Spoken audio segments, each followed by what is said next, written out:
정부가 이르면 오는 10월부터 민간 택지 아파트에도 분양가 상한제를 시행하기로 했습니다. 서울 전역과 과천, 분당 등 투기 과열지구 31곳이 대상인데요. 최초 입주자 모집 시점부터 적용하기로 했습니다. 취재기자 연결해서 자세한 내용 알아보겠습니다. 이하린 기자. 네, 경제부입니다. 네, 민간 택지 분양가 상한제 도입이 예고된 이후 시장에서 벌써 기대와 우려가 교차하고 있습니다. 결국 강행하기로 한 거죠? 네, 그렇습니다. 정부는 오늘 오전 당정 협의를 거쳐 시행 방안을 확정했습니다. 우선 민간 택지 분양가 상한제 대상 지정 요건이 완화되는 것이 핵심입니다. 분양가 상한제 대상은 필수 요건과 선택 요건 세 가지 가운데 하나를 충족할 경우 지정되는데요. 필수 요건이 원래는 직전 3개월 주택가격 상승률이 물가 상승률의 2배를 초과하는 것이었지만 앞으로는 투기 과열지구 모두 해당됩니다. 현재 서울 전역과 과천, 분당 등 31곳이 우선 가시권 내로 들어오는 셈입니다.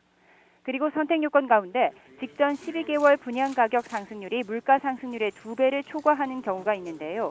해당 시군구의 분양 실적이 없는 경우 평균 분양가격 상승률의 기준을 특별시나 광역시로 넓혀서 적용하기로 했습니다.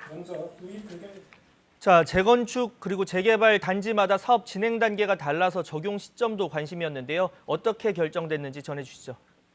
네, 지금까지는 재건축, 재개발 사업의 경우 관리처분 계획 인가를 신청한 단지부터 분양가 상한제를 적용하도록 규정돼 있는데요.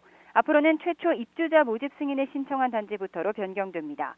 최근 주택도시보증공사, 허그의 고분양가 관리를 피해서 후분양 방식으로 전환하려는 단지들이 늘어난 것을 고려한 조치로 보입니다. 이를 두고 소급 적용 아니냐 이런 비판도 제기되는데요. 이에 대해 국토부는 관리처분 인가를 받은 경우에도 분양 승인을 받기 전이라면 분양에 대한 사실관계가 확정된 것이 아니고 국민의 주거 안정이라는 공익이 조합원의 기대 이익보다 크다며 과도한 법 적용이 아니라고 선을 그었습니다. 자, 분양가 상한제 보면 분양가를 낮추기 위한 정책인데 그래서 로또 분양, 이른바 로또 분양 우려도 제기가 돼 왔습니다. 이에 대한 보완책도 나왔다고요? 네, 그렇습니다. 전매 제한을 강화하고 의무 거주 기간을 늘리기로 했습니다. 현재 투기 과열지구 내 민간 택지 분양가 상한제 적용 주택의 전매 제한 기간은 현재 3, 4년에 불과했는데 이를 5에서 10년으로 강화합니다. 만약 분양가가 주변 시세의 80% 미만인 주택의 경우 10년 동안 팔 수 없는 겁니다.